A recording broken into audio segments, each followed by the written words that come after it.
Recording John Maxwell, The Power of Five, Chapter 3. I see it happen all the time. Two people join a network marketing organization with the same opportunity at the same time, but the results are different. One succeeds and the other does not. What happened?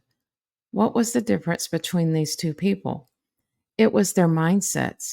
Your mindset is the foundation of your life, and it carries into the process of building your business. Without a good one, your life and business will crumble and collapse when the storms inadvertently come.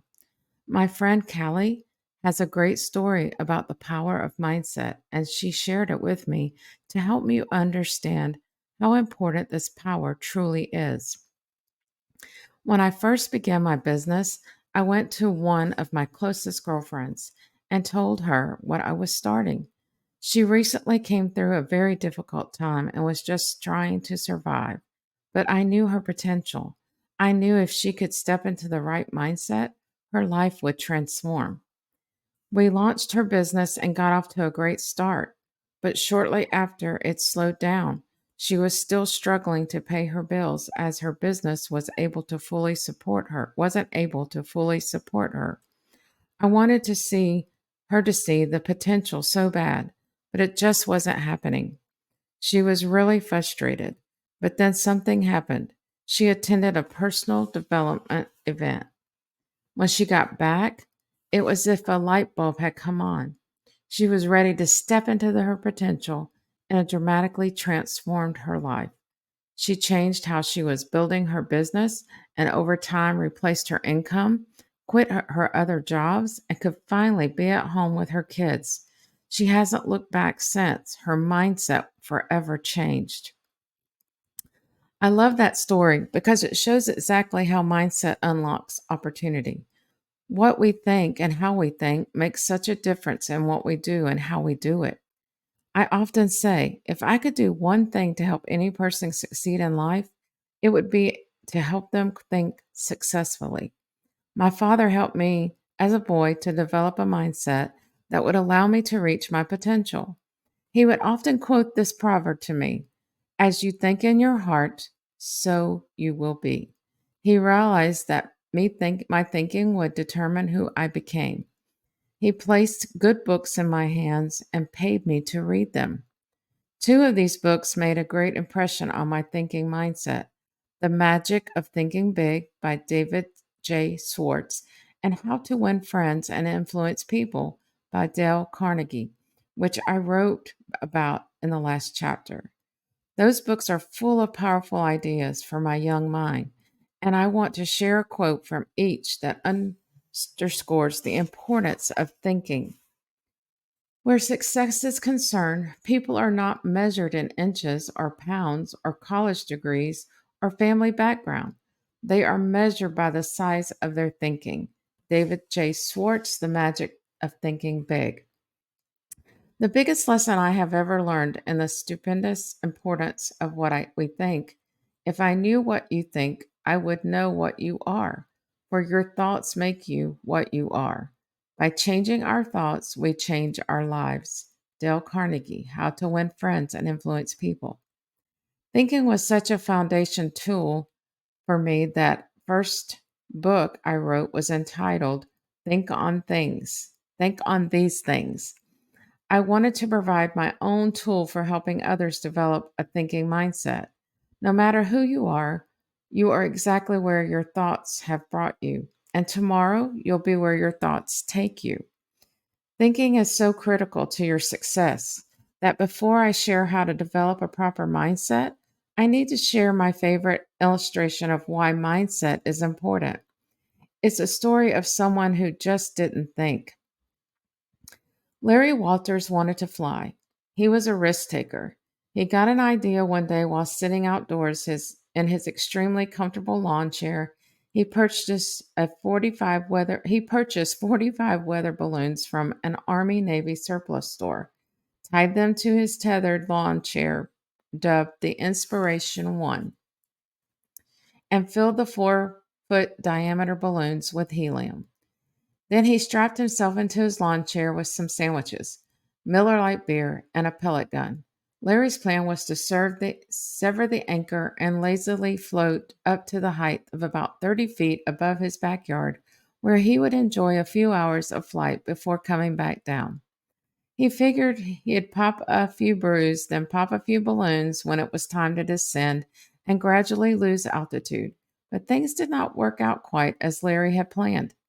When his friends cut the cord, anchoring the lawn chair to his Jeep, he did not float lazily up 30 feet. Instead, he streaked into the LA skies as a shot from a cannon pulled by the lift of 45 balloons holding 33 cubic feet of helium each. He didn't level off at 100 feet. He didn't level off at 1,000 feet. After climbing and climbing, he leveled off at 1,600 feet. At that height, he felt he couldn't risk shooting any of the balloons, lest he unbalanced the load and found himself in real trouble. So he stayed there, drifting with his sandwiches and beers for several hours while he considered his options. At one point, he crossed the primary approach corridor of Los Angeles LAX airspace, and as airline pilots radioed in reports of this strange sight, eventually Larry gathered the nerve to shoot a few balloons and slowly descend through the night sky. The tethers hanging from his chair got tangled up and caught in a power line. Blacking out,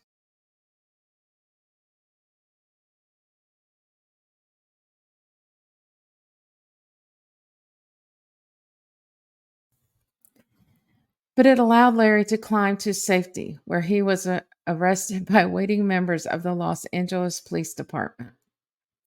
As he was led away in handcuffs, a reporter dispatched to cover the daring rescue asked him why he had done it. Larry replied nonchalantly, "A man can't just sit around." Hilarious story. I told the story one time, and a guy flew for Delta came up to me afterwards. He had flown that day, and he was the one of the ones that radioed to the tower and even radioed report for every pilot. He said, begin with the same phrase, "You're not going to believe this." The right mindset. Sometimes it's difficult to believe what people are thinking, like Larry. For some folks, a little bit of thought could go a long way. So let's take a moment to establish the three reasons why the right mindset toward thinking is essential for your success. The right mindset creates a foundation for good results. Good thoughts and actions usually produce good results. Front end thinking is the foundation for everything that comes afterwards. Some people like to say, all is well that ends well, but I believe all is well that begins well. Ask these people how important a proper mindset is in the beginning. The coach before the players take the field, the surgeon before the patient has surgery, the teacher before the student takes the test, the mentor before a person becomes a network marketer. The number two, the right mindset increases your potential. Harvard psychologist William J. James said, "The greatest discovery of my generation is the human being can alter his life by altering his attitudes of mind. You change your life when you change how you think." In other words, your potential is determined by your mindset. You take a look at the following list and that highlights the difference between average people and successful people in the network marketing industry. Average people see only their point of view, go too many directions, are stuck inside their box, hope for the best. Successful people see the big picture, focus on the main thing, explore options and innovate, face the facts, and build upon them. The right mindset is intentional. Intentional thinking precedes intentional living. Then intentional life is deliberate, consistent, and willful. The unintentional life is passive, inconsistent, and disappointing. Sadly, most people accept their life instead of living it. They get the leftovers instead of the main course. Let me ask you a question. Do you spend today preparing for tomorrow or repairing from yesterday? People with the right mindset are intentional and prepare. People with the wrong mindset are unintentional and repair.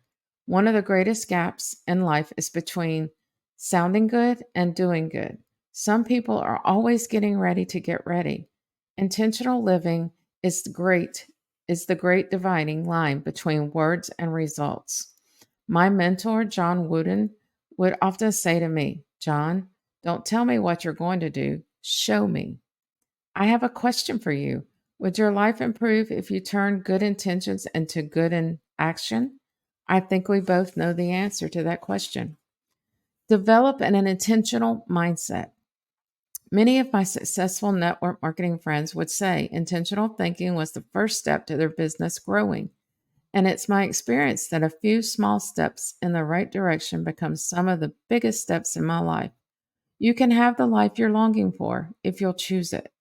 There's mindset choices that you are about to read will help you turn your desires into action, turn someday into today, turn occasional into continual, and turn dreaming into doing. Let's get started.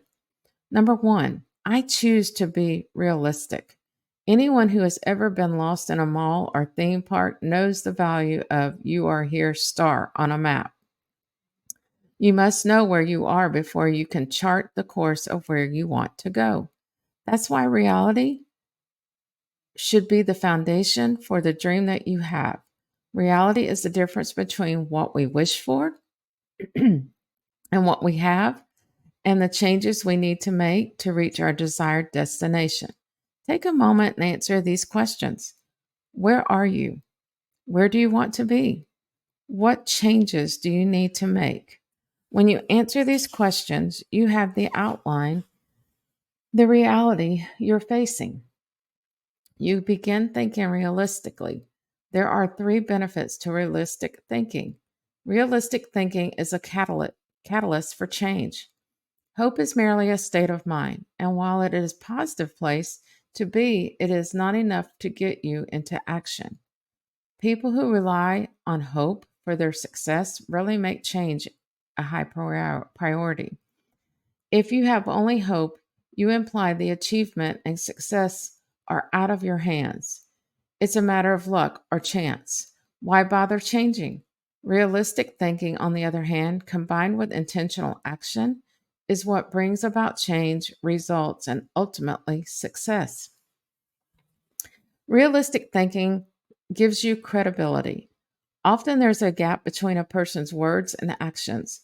What I say I'm going to do is inspiring in the beginning, but it must soon be backed up by results. When that doesn't happen, I will still have a credibility gap with others. Realistic thinking will not allow that to happen. Realistic thinking brings your dream into reality. British novel John Galsworthy wrote, Idealism increases direct proportion to one's distance from the problem. If you don't recognize the challenges of reaching your dream and don't face them, you will never achieve your heart's desire.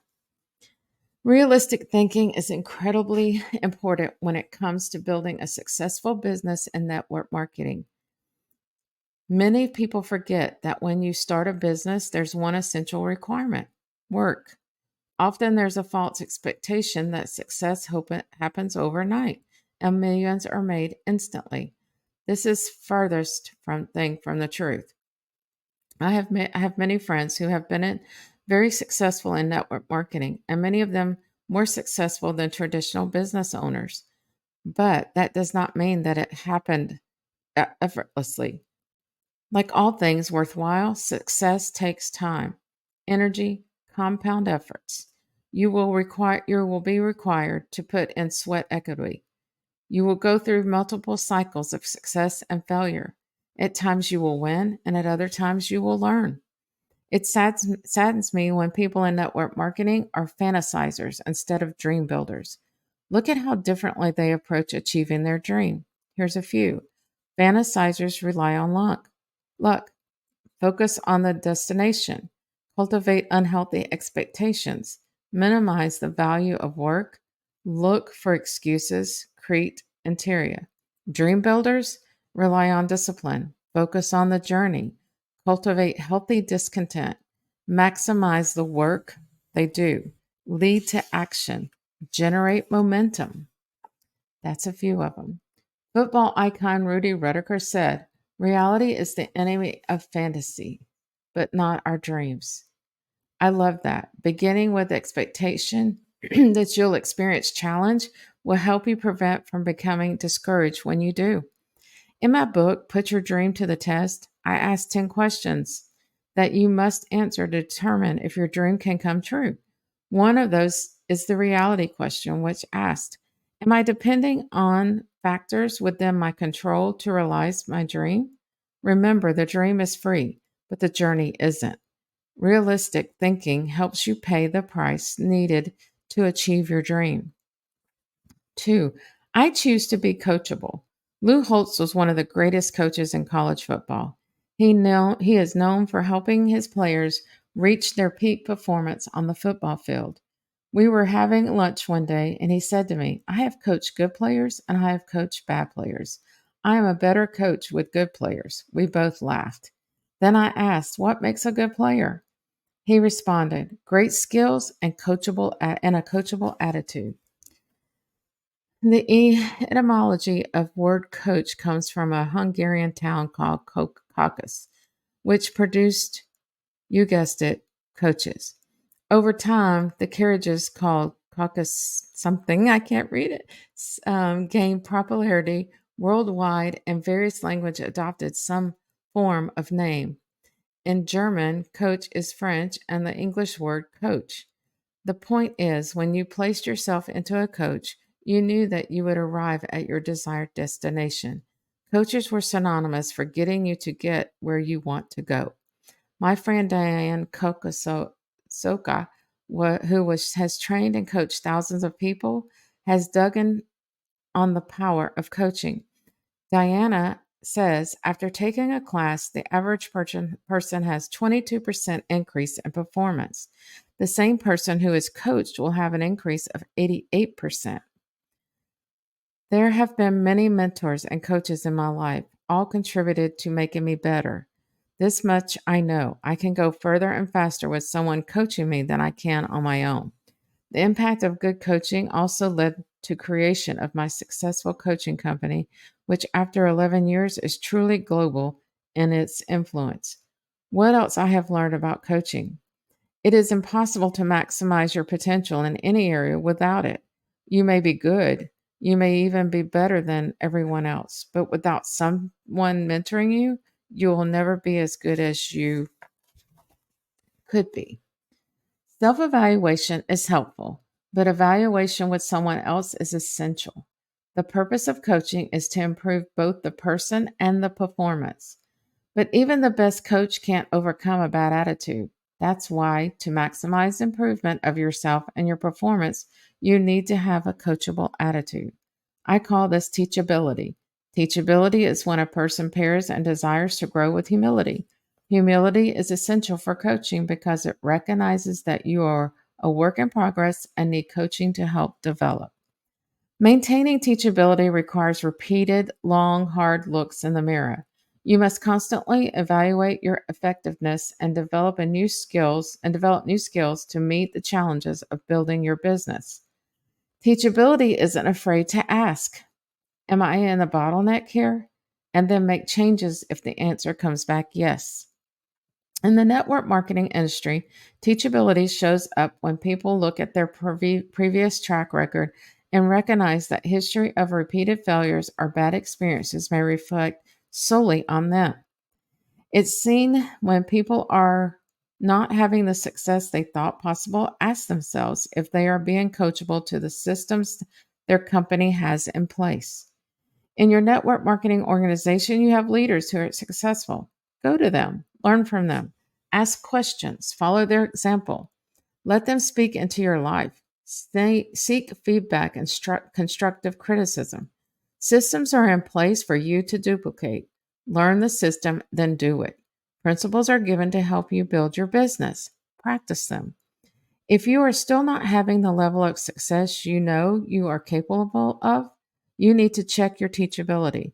You're ready to seek helpful direction after you can answer yes to the following questions. Do I have the desire to continually improve? Do I recognize that I need help of others? Do I want to be coached by others? Am I willing to make the necessary changes to improve? Do I easily give credit to those who help me? Do I desire feedback and make appropriate changes from it? Being coachable requires a commitment to grow in the context of your community by letting others speak into your life. 3, I choose to be positive. The thesis of my book, The Difference Maker, is attitude isn't everything, but it is one thing that can make a difference in your life. Often I'm asked to identify the single most important aspect of positive attitude. My answer: possessing a whatever it takes mindset. A whatever takes mindset is simply a positive attitude with some muscle in it. Your network marketing organization is a gym that will help you develop the necessary muscle in your attitude. The following should be your mindset workout. Disarm your helplessness. Whatever it takes, people aggressively pursue solutions. You never hear them say, "There's nothing I can do about it." Those are the words of victim mindset. You develop a muscle in your attitude when you believe there is always an answer, that you are a part of that answer.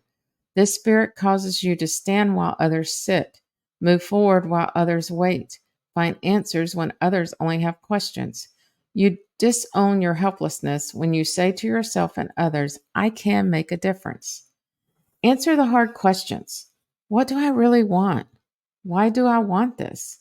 What will it cost? Am I willing to pay the price? Am I willing to pay the price now? These are the questions you must be willing to answer. Of course, if you answer no to that last question, the previous questions are useless. Enter the no whining zone. Whatever it takes, people know how to handle their feelings. They put their attitude in charge of their emotions. We all experience times when we feel bad. Our attitude cannot stop our feelings, but it can keep our feelings from stopping us. Whiners want to feel good before they do something. Whiners do something so they can feel good. You can't moan and succeed at the same time. Never be complacent. And the final attitude characteristic of whatever it takes people is positive discontent. Successful people are never satisfied with what it is. They see what could be, and they continually seek to achieve it. That's what drives them to get better, to achieve more, and to expand into new territory. The future belongs to people who are dedicated to making their world, other people, and themselves better. Positivity has power. W. Clement Stone said, "There is a little difference in people, but the little difference makes a big difference. The little difference is attitude. The big difference is whether it is positive or negative." I choose to be persistent. Everything is uphill all the way. Network marketing presents many wonderful benefits for you, but they are all found uphill. Like any business, your success will be results of your hard work over a long period of time. These two words can always be found together: persistence and commitment. Never have you seen a persistent person lack commitment, and never have you seen a committed person who wasn't persistent. Put those two words together in your life, and when you can't find a way, you will make a way. During a difficult time in my career, I began to sense that my commitment was not enough to handle the pressures of my rocky season. I began to hesitate, question myself, and pull back. A friend gave me this quote by W.H. Murray. It encouraged me to push forward. Every day for almost a year, I read these words aloud to myself. I pass them on to you for encouragement as you climb the hill towards your dreams. Commitment is the key by W.H. Murray. Until I am committed, there is a hesitancy, the chance to draw back. But the moment I definitely commit myself, then God moves also, and a whole stream of events begin to erupt. All manner of unforeseen incidents, meetings, persons, material assistance that I could have never dreamed would come my way begin to flow toward me the moment I make commitment. When when you are committed to an uphill climb, It helps to have a path to follow. As someone who's traveled uphill for years now, I want to share with you what I call the path of persistence. People who ultimately succeed follow this path and persistence through difficult times. For myself, I call these tough times seasons of struggle.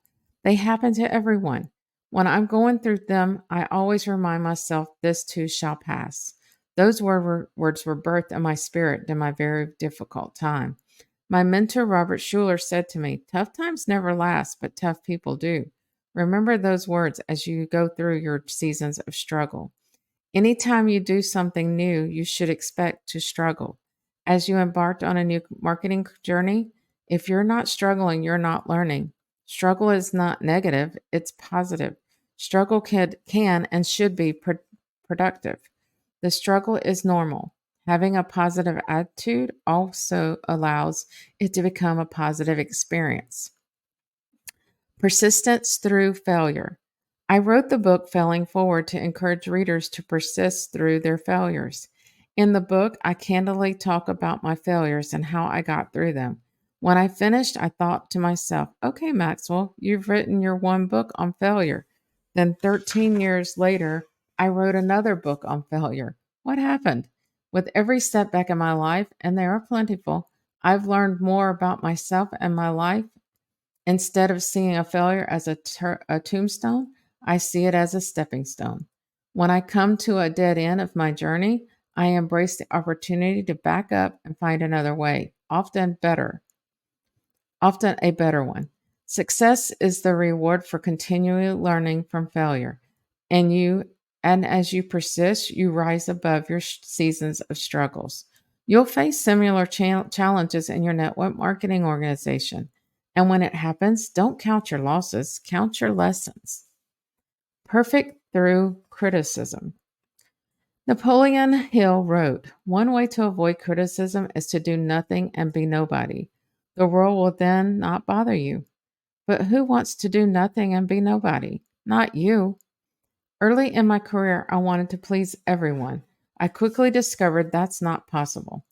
My desire to grow myself and grow my business did not please a lot of average people. I wish then I would have known that this wisdom from the cartoon Dilbert. When faced with a coworker's displeasure, Dilbert's response was classic. I can only please one person per day. Today is not your day. Tomorrow isn't looking good either. That might seem silly to say, but you're in the marketing business. There will be many people wanting different things from you.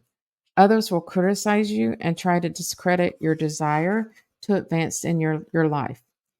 It will be up to you to realistically view where the criticism is originating from and to stay on the course when distracted people become distractions for you.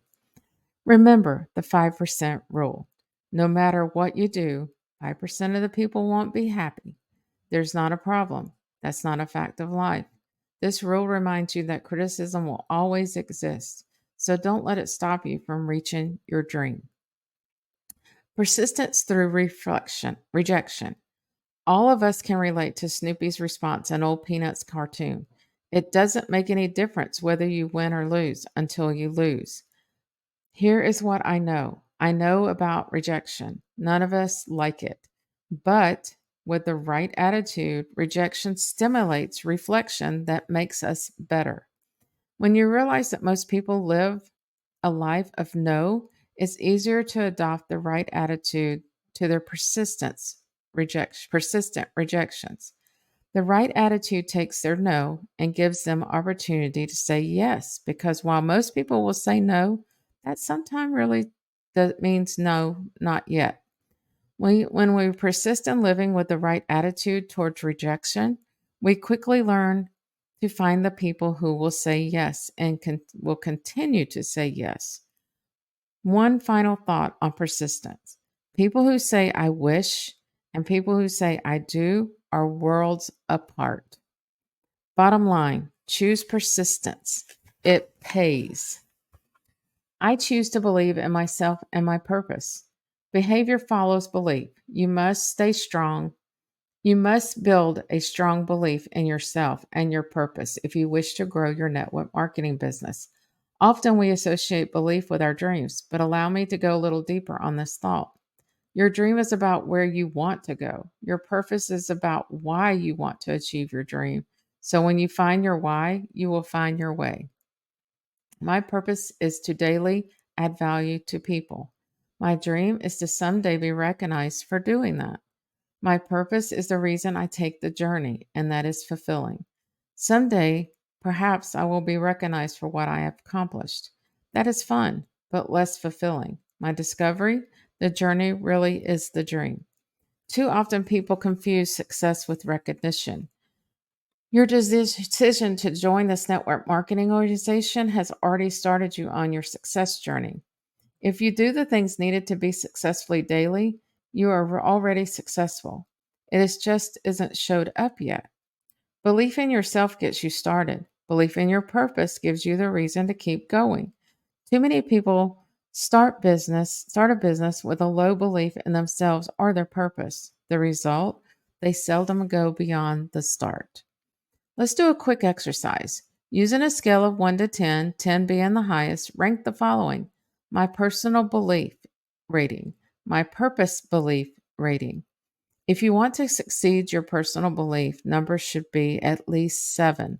Your purpose belief number should be at least 7 or higher. All too often, a person will have a personal belief number that is low and a purpose belief number that is high, or the opposite happens: a high personal belief and a low purpose belief. Either way, know this. For you to succeed, your personal belief and purpose belief must both be high. And here's why.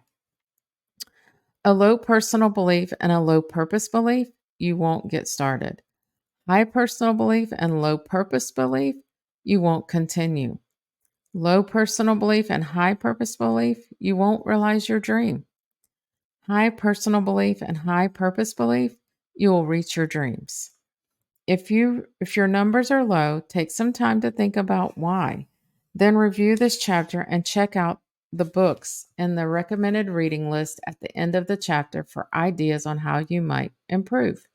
Your mindset choices will determine your future. So stop thinking, can I?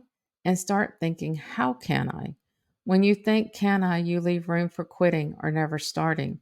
When you ask, how can I? You create room for action. Brendan Burchard says, amplify what is great within you will accelerate your life faster than fixing what you think limits you. A positive mindset will always amplify your business and your life. Mindset choices that matter.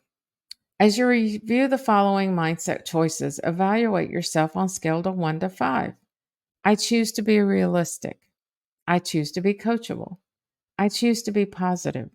I choose to be persistent. I choose to believe in myself and my purpose. How did you do? The better your mindset, the higher your total number will be. Exercise ACT. Apply. What is the most important lesson I need to apply myself in this chapter on the power of mindset? Change. What is the most important thing I need to change in my life from this chapter on the power of mindset? Teach. What is the most important thing I need to teach others from this chapter on the power of mindset? The other books that John Maxwell you may find helpful in developing your mindset are Leadership Gold, Success 101, Attitude 101, Failing Forward, Put Your Dream to the Test.